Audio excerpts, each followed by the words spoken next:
My name is Eli Benakonski, and we're going to be performing a unilateral exam for the sake of time.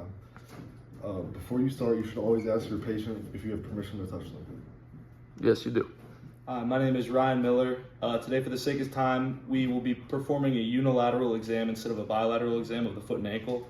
Before you start, you should always ask your patient if you have permission to touch them. So, do I have permission to touch you? Yes, you do.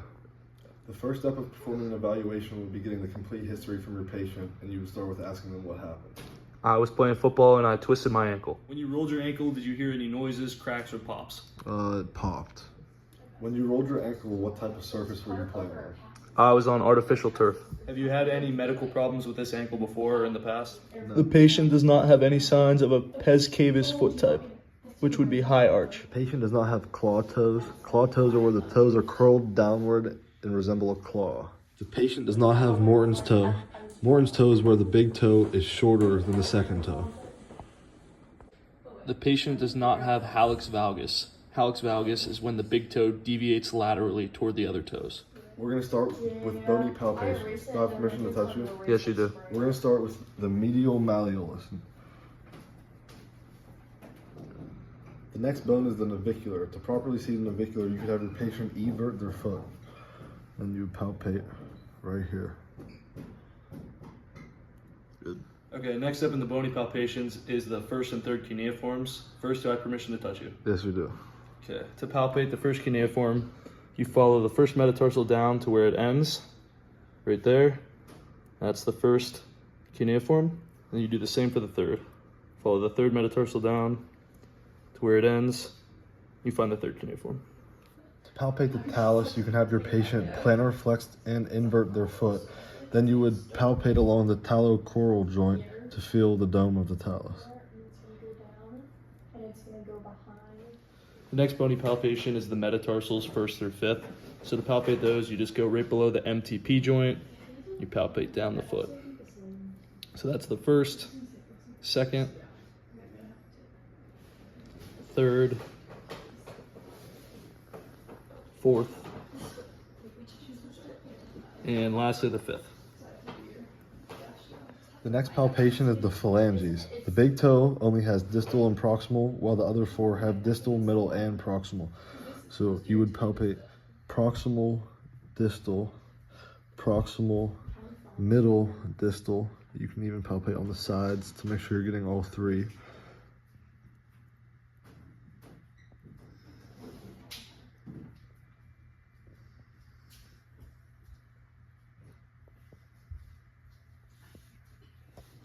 The next bony palpation is the DIP joints of the foot. DIP stands for distal interphalangeal joints. The big toe does not have one, so we'll start with the second. Second is right here, in between the distal phalanges and the middle phalanges. And here's the third.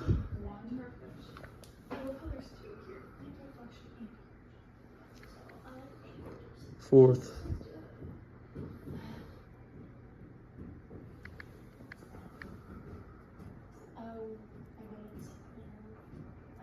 And fifth.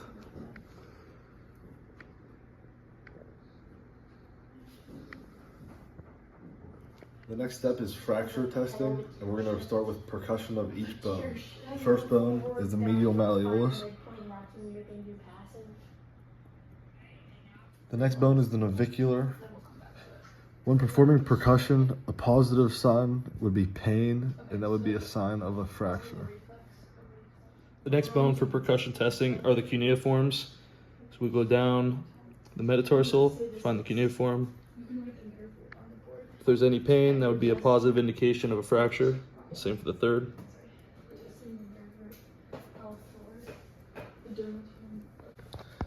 The next bone is the talus, and for this you would also have your patient plantar flex and invert their foot, and then you would perform percussion in the talocoral joint is where you could feel the talus. Okay, next up is the percussion of the metatarsals. So for here, just go right here. You want to go up and down the whole foot. If there's any pain, that would be an indication of a fracture. We'll go second, third,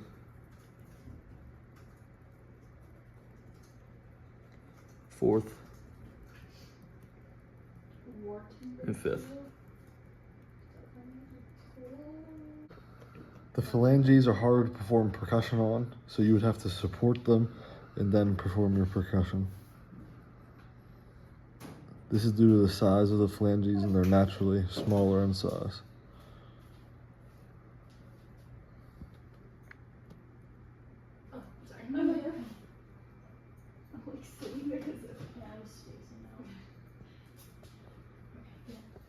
The next fracture test is tapping the distal end of each of the toes. This is testing for fractures in the phalanges.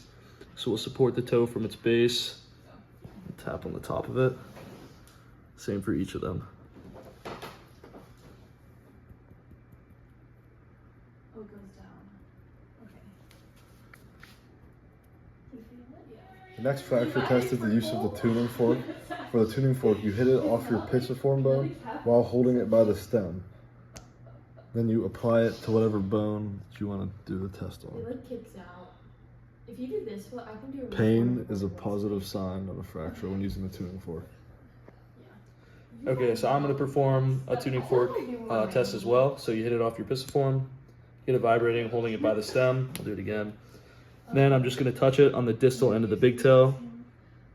This will vibrate down through the phalanges, and any pain felt with that vibration would be an indication of a fracture.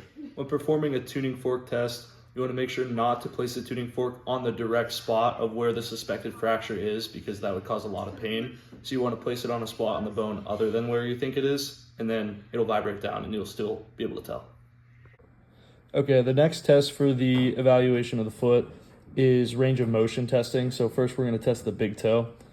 You want to take your goniometer, align the axis of the goniometer with the axis of whatever joint, or the joint that you're measuring.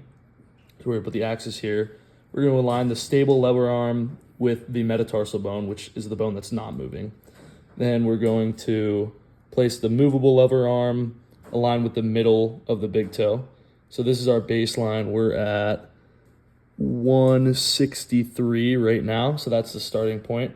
First, we're going to have our patient flex their big toe as far as they can. We're going to take that measurement, putting it in with the middle of the big toe again. They got to about 130 there. Now I'm going to apply passive resistance to the big toe to get the joint to move as far as possible. We're going to move it like that. And they moved it about 10 more degrees. So they got to about 120. For testing range of motion of the lateral toes, you want to align the non-moving part of the goniometer with the fifth metatarsal, placing the axis of the joint. Then you align the moving arm with the lateral toes. And we're about at 180 right now. Now you want to have the patient flex their toes. And we got down to 150. Then you're going to apply passive pressure to see the patient got an additional 7 degrees for a total of about 53 degrees. For range of motion testing of the ankle, we're going to test for inversion. So what you want to do is place your stable lever arm going up the leg and place the axis of the goniometer in the middle of the calcaneus. You want to make about a line splitting the calcaneus in half. Next, you're going to have your patient invert their foot. Take the measurement. They're about 10 degrees right now. Now I'm going to apply passive pressure. And they got about 3 more degrees for about 13 degrees. The next step in the evaluation is soft tissue palpation, starting with the ligaments. The first ligament we're going to palpate is the spring ligament. The spring ligament originates on the sustentaculum tali and inserts on the medial plantar surface of the navicular. It supports the talus and prevents plantar and medial subluxation, and it's innervated by the medial plantar nerve. It's also known as the plantar calcaneal ligament. So you would palpate from the sustentaculum tali to the navicular.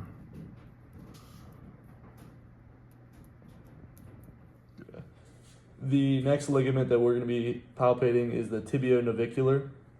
The origin is the medial malleolus of the tibia. It inserts at the navicular. It's innervated by the tibial nerve, and its action is to prevent eversion.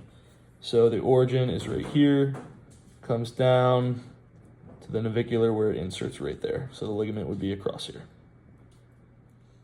The last ligament is the tibiocalcaneal ligament.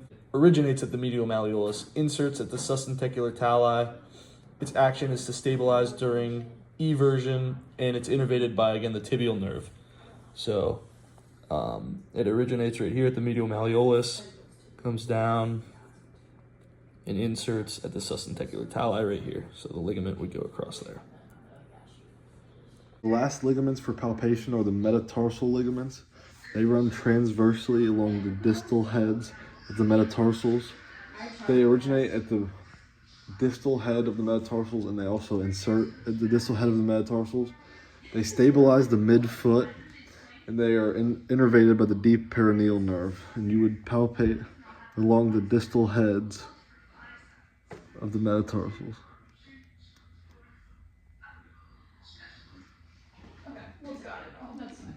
The next step in the eval is the soft tissue palpation of the muscles and tendons. Do I have permission to touch you? Yes, you do.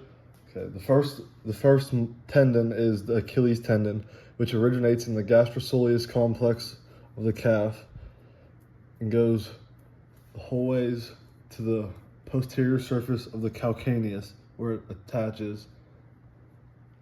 And then its action is the plantar flexion of the foot, and it's innervated by the tibial nerve. The next muscle is the extensor hallucis longus. It originates at the middle one half of the medial fibula, goes down the leg, and it crosses to the medial side and goes and inserts at the dorsal base of the distal phalanx of the big toe. Its action is extension of the big toe and dorsiflexion of the foot, and it's innervated by the deep fibular nerve.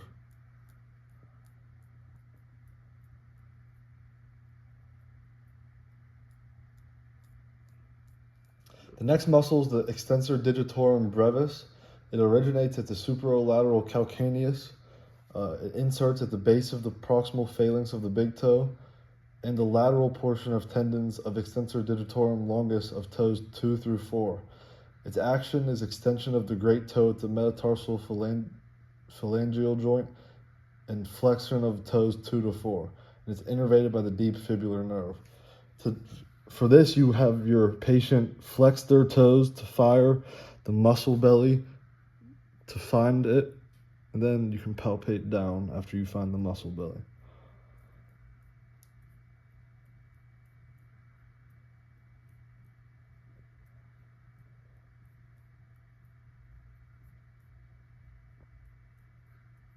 Another way to get the muscle belly to show would be to have your patient extend their big toe, and it also fires the muscle belly. Next up is the flexor hallucis longus. So before I start, do I have permission to touch you? Yes, you do. The flexor hallucis longus tendon originates in the posterior surface of the fibula about a third of the way down. It's a deep muscle, so we can't really palpate it, but this would be the spot about right here. Comes down the calf, crosses over to the medial section, and then goes underneath the foot. And it would insert at the distal end of the big toe, the distal phalanx of the big toe. Its action is to flex the big toe, and it's innervated by the tibial nerve. It starts here, comes down and across, and the tendon go all the way to the distal end of the phalanx of the big toe. The next muscle is the flexor digitorum brevis muscle.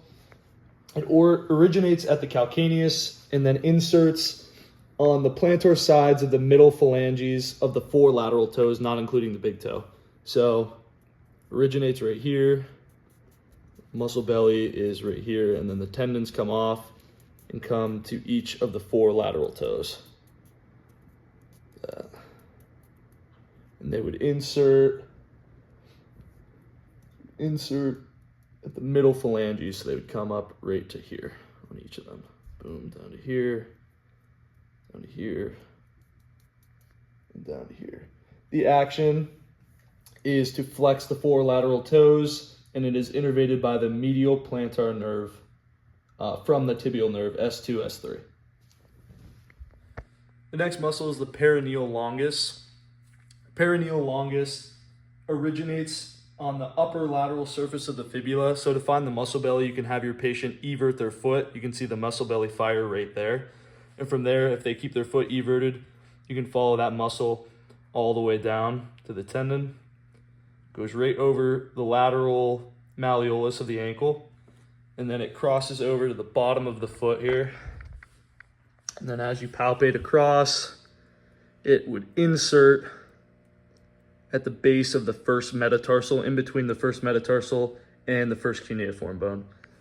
Its action is to evert the foot and also assists in plantar flexion of the foot, and it's innervated by the superficial fibular nerve, L5, S1, and S2. The next step in the eval is pulses. The first pulse is the dorsalis pedis pulse, which can be found in between the extensor hallucis tendon and the extensor digitorum tendon, which you can find in between the first and second metatarsal. So to find the dorsalis pedis pulse, you would palpate in this area and then wait for a pulse. Next up in the evaluation process is the neurological testing, specifically the myotomes. So now we're going to be testing the ankle dorsiflexion and the strength of the L4 nerve root. So to do this, you're going to brace the foot from the bottom like this. You're going to have your patient dorsiflex their foot with applied resistance on it. So I'm going to find the midpoint here. Relax for 1 second. I'm going to find about the midpoint right there. Have the patient hold there. I'm going to push against their foot as they're dorsiflexing for 10 seconds. So ready, go. 1, 2, 3, 4, 5, 6, 7, 8, 9, 10. Okay, relax. So since there was no shaking or no break in the movement, that would be an indication that that nerve root is strong and healthy. The next myotome test is testing the S1 nerve root, and the test is plantar flexion. So you're gonna hold the foot steady from here, find the midpoint of the patient's plantar flexion, and then have them push down into you for 10 seconds. 1, 2, 3, 4, 5, 6, 7, 8, 9, 10. And since there was no shaking or break in the movement, it shows a healthy connection between the S1 nerve root. The next myotome test is the S1 nerve root again, except this time we're testing eversion. So for this, you would support the foot from here and then have them evert their foot and then resist their full eversion for 10 seconds. 1, 2, 3, 4, 5, 6, 7, 8, 9, 10. The next testing that we're going to be doing is dermatome testing, specifically on the great toe, which will test the L4 nerve root. I have a variety of instruments here that are going to either be sharp or dull. So first thing I'm going to do is ask my patient to close their eyes, and then they're going to be able to tell me what they feel. So close your eyes for me. And what do you feel when I do this? Sharp How on about the now? big toe. Soft on the big toe. One more time. Sharp on the big toe. So that would be a negative test. The next test is reflex testing. For the reflex test, we're going to test the Achilles tendon, which is innervated by the S1 nerve root. For this, you want to extend the patient's toes and tap the Achilles tendon with the reflex hammer. You want to see plantar flexion from the patient in this test. Next up is ligamentous testing, and we're going to start with the spring ligament. For the spring ligament, you want to check for hyperpronation when the patient is weight bearing. So you're going to have your patient stand up, and we can see that there's no hyperpronation present.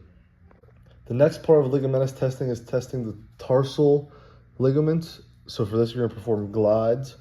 So for this, you're going to support the foot and then move it and try to get the ligaments and the bones to glide past each other. The next ligamentous testing that we're going to be performing is the metatarsal ligament test. For this, you want to place your fingers on the first and second metatarsal, whichever two that you want to test first. So we're going to start with those two. You want to support from the bottom of the foot, and you just want to glide the two metatarsals. And then we'll do that for each of them. So second and third, find the metatarsals, glide them. Third and fourth, same thing. And then fourth and fifth.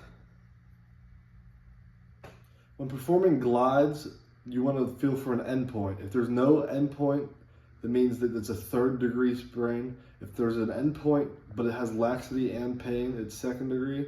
And if there's an endpoint with no laxity but pain, it's 1st degree sprain. The next part of the eval is muscle testing, and we're going to perform active resistance, and break testing. So first, you want to have, we'll be testing the anterior tibialis. The anterior tibialis originates at the lateral tibial condyle and proximal 2/3 shaft. It inserts at the medial and inferior aspect of the medial cuneiform in the base of the first metatarsal. Its action is dorsiflexion, inversion, and support of the medial foot arch, and it's innervated by the deep fibular nerve. So for this, we're going to have our patient dorsiflex their foot, and then active resistance, they're going to dorsiflex again. And then we're going to perform a break test in a stretched position. All right. 1, 2, 3, 4, 5. The next muscle we're going to be testing is the extensor digitorum brevis muscle. The extensor digitorum brevis originates from the superior lateral calcaneus, so right here. If you have your patient flex up their big toe, you can see the muscle belly fire, and then the tendons come to each of the toes, not including the pinky. So to the big toe, to the 2nd, 3rd, and 4th. The action of this muscle is the extension of the toes at the MP joint. So for muscle testing, you're first going to have your patient perform active resistance. So just by themselves, they're going to extend their toes. Okay, relax, do it again. Okay, perfect. Now I'm going to provide active resistance. So I'm just going to apply some pressure right here. I'll support the foot from the bottom and have the patient do the exact same motion they just did. Up, and then back down, up, back down, up, back down. Okay. Lastly, we're going to perform the break test. So we're going to find the length tension position of the toes. So we'll go about right there. Now we're going to have our patient push against our hand, not letting us push down for 5 seconds. So ready, go. 1, 2, 3, 4, 5. The next muscle that is going to be tested is the flexor hallucis longus. This originates at the posterior surface of the fibula. It inserts at the plantar surface of the distal phalanx of the great toe. Its action is flexing the great toe, and it's innervated by the tibial nerve. So for this, we're going to have the patient flex their big toe. Then we're going to have them flex their big toe with active resistance. Then we're going to perform a break test, and they're going to flex and hold it. 1, 2, 3, 4, 5. The next muscle we're going to be testing is the flexor digitorum longus muscle. This muscle originates from the medial side of the posterior surface of the tibia and inserts on the plantar surfaces of the base of the distal phalanges of the 4 lateral toes. So for this test, we're testing flexion of those 4 lateral toes. So first you're going to have your patient apply active. Okay. And now we're going to apply active resistance here. You want to support the toes at the tip or the distal phalanges because it passes the DIP joint. So you want to be able to support it from there. So support, and you're going to have your patient do the same motion. Down, down. Okay. Now we're going to provide a break. We're going to do a break test. So we're going to find that middle position again, right about there. You're going to support and then hold for 5. 1, 2, 3, 4, 5. The next muscle that's going to be tested is the lumbricals. For this, they originate at the tendons of the flexor digitorum longus. They insert at the medial extensor expansion hoods of toes 2 to 5. Their action is flexion of the MP joint and extension of the IP joints. They are innervated by the medial plantar nerve. So for this, you're going to have your patient flex their toes, and then you're going to provide active resistance at the MP joint and have them do it again. And now you're going to perform a break test and have them do it one more time. 2, 3, 4, 5. Okay, lastly, we're going to be testing the gastrosoleus complex. So the gastrocsoleus is made up of the gastrocnemius and the soleus. So the gastrocnemius inserts up here. There's two heads of it. So the gastrocnemius originates right here. So when the knee is bent, that muscle belly fires a lot less. So this is how we're going to test for the soleus complex. Or I'm sorry, the soleus muscle. So we're going to have your patient. Perfect. Now to test for the soleus, we're going to bend that knee so then this muscle belly up here doesn't fire. Test the soleus, which is underneath the gastrocnemius. And we're going to do the same test. So first I'm going to have my patient actively move their foot, plantar flex. Good. Now I'm going to apply active resistance. Go ahead. Good. Now we're going to do the break test again. So we're going to find that 45-degree angle. Hold it right there for me. And break test. Ready? Go. 1, 2, 3, 4, 5. Good. So that would be a grade 5 muscle test. All strong. Everything's good. Okay, for the gastrocsoleus complex, like I mentioned before, when the knee is bent up here, this muscle belly doesn't fire. So this is why we test for the soleus this way. When we're low right here, the gastrocnemius muscle bellies fire a lot more. So this is how we're going to test for the plantar flexion of the gastrocnemius. So I'm going to support right here at the base of the foot, have my patient perform active motion. Good. Now I'm going to apply active resistance. Go ahead. Good. Now I'm going to do the break test. So we're going to find the 45-degree angle right about there. And I'm going to try to push your foot down. You're going to push against my hand and don't let me push you. Ready? 3, 2, 1, go. 1, 2, 3, 4, 5. Good. So for all of the muscles we tested, we found that they were grade 5, 100% effective, which shows that there's no indication to injury to any of those muscles.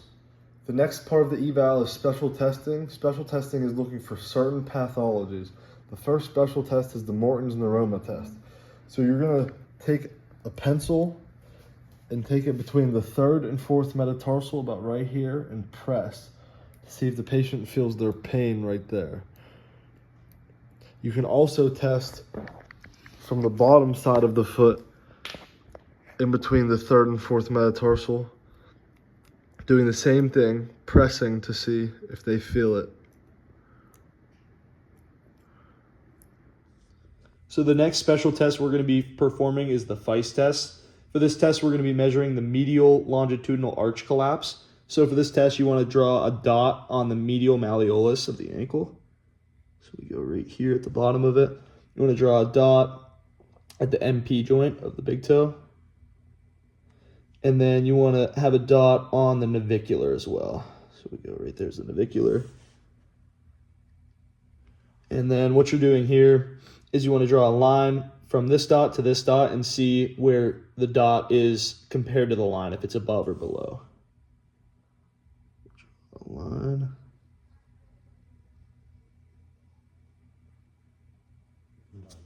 Yeah. So we can see the navicular dot is about on the line, so we consider him a neutral foot. Since it's a little bit below, we might be able to say slightly pes planus, and then if it was above, it would be a pes cavus foot. The last special test is the supple pes planus test. So first we're going to test the arch when there's no weight bearing, and right now there's no weight bearing and he still has an arch. Then we're going to have the patient stand up. Now he's in the weight bearing stage and he still has his arch, so this would be a negative test. A positive test would be if the arch was collapsed. So next up, we're going to be looking at gait analysis of our patient. We can see that his heel strike is good. It's on the posterior lateral side, which is what we want to see. He has good clear toe off on the big toe, and he's not putting any pressure on the other toes. So we can see that again. Good heel strike and good toe off on the way back. So when we're looking at the wear pattern of the shoes, you can see that the posterior lateral side of the shoe has more wear than the medial side. As you can see, that's the posterior lateral. So a lot of wear right here, which is good. That's what we want to see. And then up here, these are kind of onto the middle side of the toes, which isn't great. That could be just because of the shoe type. But there is some wear and tear right here looking at the first metatarsal. But yeah, in the middle, that might just be the shoe type. Might be because they're flat, not a lot of arch. But yeah. And then Achilles tendon tightness doesn't look like there's much at all. He has good range of motion, the arch is still there, and he has no pain or decreased range of motion. So for signs of hyperpronation, we're going to check if the patient has excessive navicular drop. So we're going to have the patient stand up.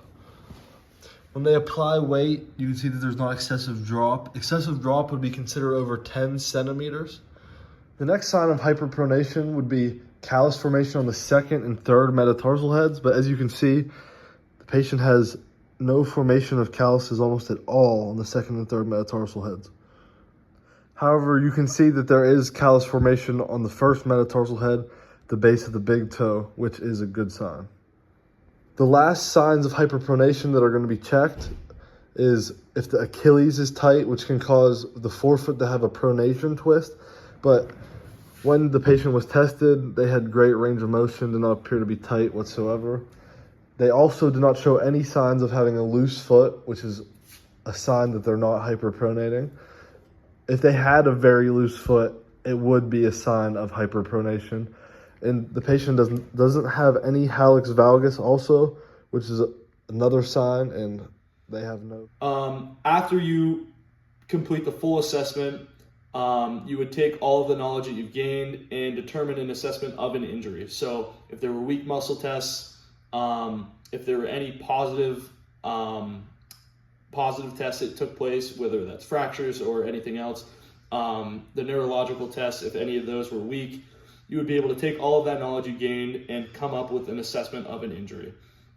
After you do that, you come up with a plan of action, whether that's surgery, or for us, we're physical therapists, if it was a rolled ankle or an ankle sprain or something like that, you would want to get back to increasing range of motion, increasing stability, strengthening those muscles around the tendons that were affected, and probably come up with a rehabilitation schedule.